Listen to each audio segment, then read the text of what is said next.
നമ്മൾക്ക് ആദ്യം തന്നെ വേണ്ടത് ഒരു ഇൻവെസ്റ്റ്മെന്റ് പ്ലാൻ ആണ്. ഒരു പ്രൊഫഷണൽ ഇൻവെസ്റ്റ്മെന്റ് പ്ലാൻ കീപ്പ് ചെയ്തുകൊണ്ട് വേണം നമ്മുടെ ലൈഫ് മൂവ് ഓൺ ചെയ്യാൻ. നമുക്കൊരു ഫിനാൻഷ്യൽ കൾച്ചർ ആദ്യം തന്നെ സെറ്റ് ചെയ്ത് വെച്ചേക്കണം. ഫിനാൻഷ്യൽ കൾച്ചർ ഉണ്ടെങ്കിൽ മാത്രമേ നമ്മൾ എത്രയൊക്കെ കഷ്ടപ്പെട്ട് പണം ഉണ്ടാക്കിയാലും അതിനൊരു ഗ്രോത്ത് കാണാൻ വേണ്ടി പറ്റുള്ളൂ. അതായത് പണം നമുക്ക് ഉണ്ടാക്കാം, അതിന് ഗ്രോത്ത് കാണാം, പക്ഷെ ഒരു വെൽത്ത് ആയിട്ട് ആ പണം മാറണമെന്നെങ്കിൽ നമുക്കൊരു ഫിനാൻഷ്യൽ കൾച്ചർ നമ്മൾ ക്രിയേറ്റ് ചെയ്യണം.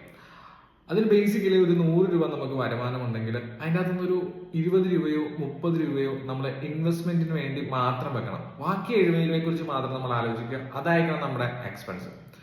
ഈ 20 രൂപയിലോ 30 രൂപയിലോ മസ്റ്റായിട്ട് വേണ്ടിയിട്ടുള്ള ഒരു ഐറ്റമാണ് ഹെൽത്ത് ഇൻഷുറൻസ്.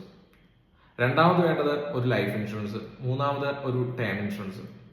ഇത് മൂന്നും ഈ ഒരു 20%ലോ അല്ലെങ്കിൽ ഒരു 30%ലോ നമ്മൾ ഇൻക്ലൂഡ് ചെയ്യണം. അതെങ്ങനെയാണ് വർക്കൗട്ട് ആവുന്നതെന്ന്